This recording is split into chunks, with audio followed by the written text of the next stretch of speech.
Concept of surface energy. Surface energy को समझने के लिए all of you just recall the spring situation. जब भी आप स्प्रिंग को स्ट्रेच करते हो, यू डू सम वर्क, और जो भी वर्क करते हो वो स्टोर होता है स्प्रिंग की पोटेंशियल एनर्जी की फॉर्म में।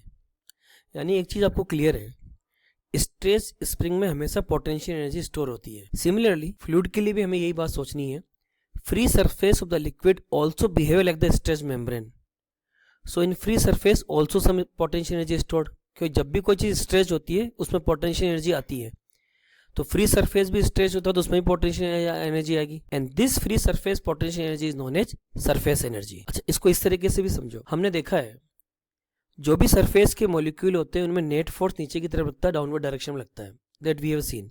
जैसे सपोज आपने इस मॉलिक्यूल को लिया, all the molecules are attracting this molecule towards the downward direction. अगर इस पार्टिकल को, इस फोर्स को देखते हो, इसका एक कंपोनेंट आएगा एक्स एक्सिस में, एक कंपोनेंट आएगा वाई एक्सिस में। इसी तरह इस फोर्स को देखते हुए एक कंपोनेंट आएगा एक्स में आएगा, एक कंपोनेंट वाई में आएगा। तो एक्स कंपोनेंट तो सारे कैंसिल हो गए, नेट फोर्स कहाँ आ रहा है? वाई डायरेक्शन में आ रहा है।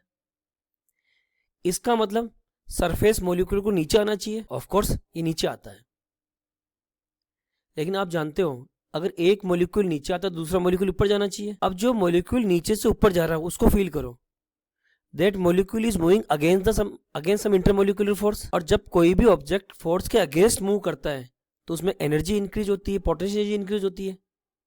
One thing is very clearly you are suppose to know, we are not talking about gravity, we are talking about intermolecular force only. It means we can say कि अगर container में liquid है like this, ये surface के molecule को 1 बोलता हूँ और थोड़ा नीचे के मॉलिक्यूल 2 बोलता हूँ, it means u1 is always greater than u2। इसका मतलब all surface molecule have some extra energy and that is known as a surface energy. वापस समझो इसको। मॉलिक्यूल जो लिक्विड की सरफेस पे होते हैं वो नीचे की तरफ एक डाउनवर्ड फोर्स फील करते हैं।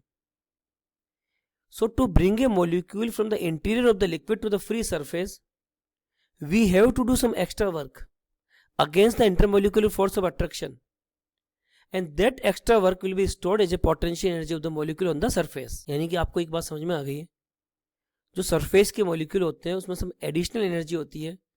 किसकी वजह से? Due to their position. That energy is known as the surface energy.